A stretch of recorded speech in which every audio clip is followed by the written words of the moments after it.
মিশরে একটা দৌড় প্রতিযোগিতা হতো। ওই দৌড় প্রতিযোগিতায় আমর ইবনুল আস রাদিয়াল্লাহু তাআলা আনহুর ছেলে অংশগ্রহণ করেছে, কিন্তু এক মিশরি ওই দৌড় প্রতিযোগিতায় চ্যাম্পিয়ন হয়ে গেছে, আর রানার্স আপ হয়েছে আমর ইবনুল আসের ছেলে। এবার মিশরি ফার্স্ট আর গভর্নরের ছেলে সেকেন্ড। রাগের চোটে আমর ইবনুল আসের ছেলে ওই মিশরির মাথার মধ্যে কয়েকটা বাড়ি মেরেছে। মিশরি বলে, আমার মারলা কেন? তুমি খেলাই পারো না, আমারে মারলা কেন? কয় আনা ইবনুল আকরামিন, আমি গভর্নরের পোলা, আমি যা বলবো এটাই হবে, আমার উপরে কথা নাই। মিশরি ওইখানে আর ঝগড়া বাঁধায় নাই, মনে দুঃখ নিয়ে মদিনায় চলে আসলেন।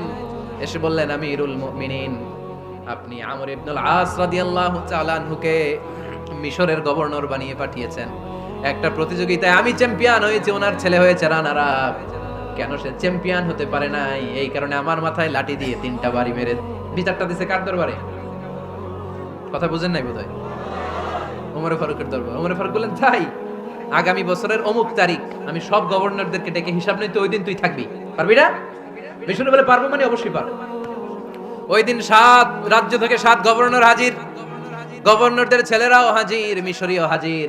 7 গভর্নরের কাছ থেকে 7 এলাকার খোঁজ খবর নেয়ার পরে ওমরে ফারুক বললেন, আইনাল মিশরি, মিশরি লোকটা কই, এদিকে আয়। মিশরি সামনে আসার পরে বলল, আমর ইবনুল আস, তুমি মিশরের গভর্নর, তোমার ছেলে সহ তুমি আসো।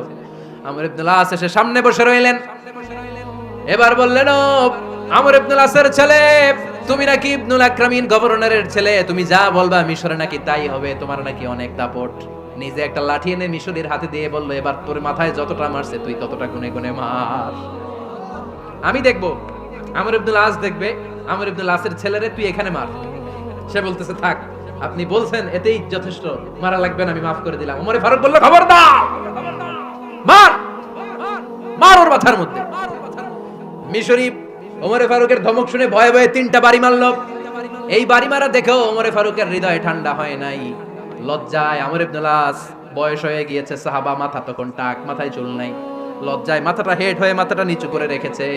এবার রাগের চোটে ওমরে ফারুক বললেন, এবার আমর ইবনুল আসের টাক মাথার মধ্যে একটা মার। মা কেন ছেলেকে শিক্ষা দিতে পারে নাই?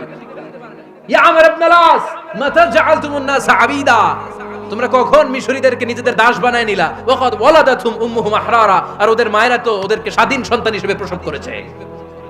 মানুষদের উপর ক্ষমতাগিরি করার জন্য গভর্নর পাঠাই নাই। খবরদার, জনগণ তাদেরকে দেখভাল করার জন্য তোমাদেরকে পাঠানো হয়েছে, তাদের উপর কোনো অত্যাচার করার জন্য নয়। চিল্লায় বলেন ঠিক কিনা? এরকম নেতা কয়টা লাগবে? কয়টা?